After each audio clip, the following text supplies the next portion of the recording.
Setelah saya banyak hal, 3 tahun ketika saya di Afghanistan, ada banyak pembicaraan dari tokoh-tokoh Islam di sana.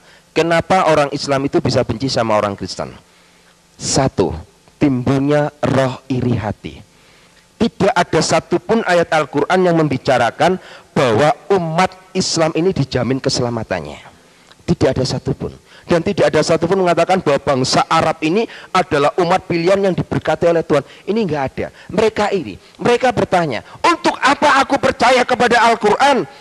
Kalau Al-Quran ternyata membicarakan agamanya orang lain, membicarakan umat orang lain, membicarakan junjungan lain. Hal sesuatu yang enggak masuk akal. Muhammad ditulis di Al-Quran itu cuma 2%. Yesus ditulis di Al-Quran 75%. Sesuatu yang aneh. Harusnya itu Yesus ditulis 2%, Muhammad ditulis 75%. Ini keterbalikannya. Sehingga banyak orang Islam mulai berpikir, kenapa kok bisa begini? Dia terus cari. Dia kepingin tahu diberkatilah ala Abraham, ala Yakub, ala Iska, dan harus ditambah ala Ismail. Al-Quran tidak pernah menemukan dan menulis satu ayat pun tentang diberkatilah ala Ismail. Selalu dikatakan diberkatilah ala Abraham, ala Iska, dan ala Yakub. Di manakah Ismail? Mereka protes. Mereka protes, kenapa Tuhan ini enggak adil? Sangat-sangat tidak adil. Di mana letak Ismail? Kalau kita mau kembalikan kepada Alkitab, Al-Quran ini merespon dengan kejujurannya. Kenapa? Karena Ismail menurut Alkitab memang tidak pernah ada berkat.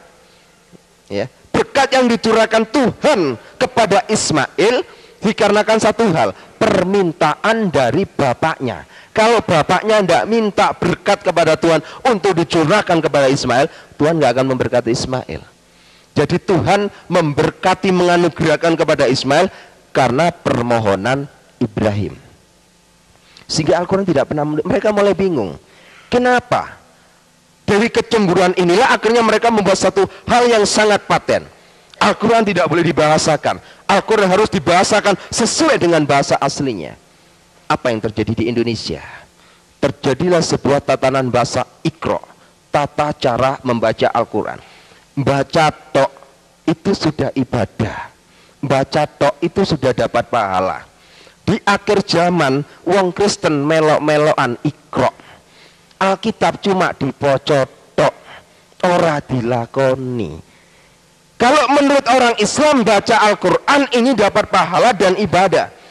Menurut keyakinan orang membaca Alkitab ini bukan ibadah, ini bukanlah pahala. Sebab apa? Moco gak dilakoni ya percuma. Ya, banyak kan salah tafsir jemaat kepada pendeta. Pagi kita baca satu pasal, ya sudah dibaca satu pasal, mari ditutup sudah selesai. Enggak ubahnya kan seperti mereka Iqra.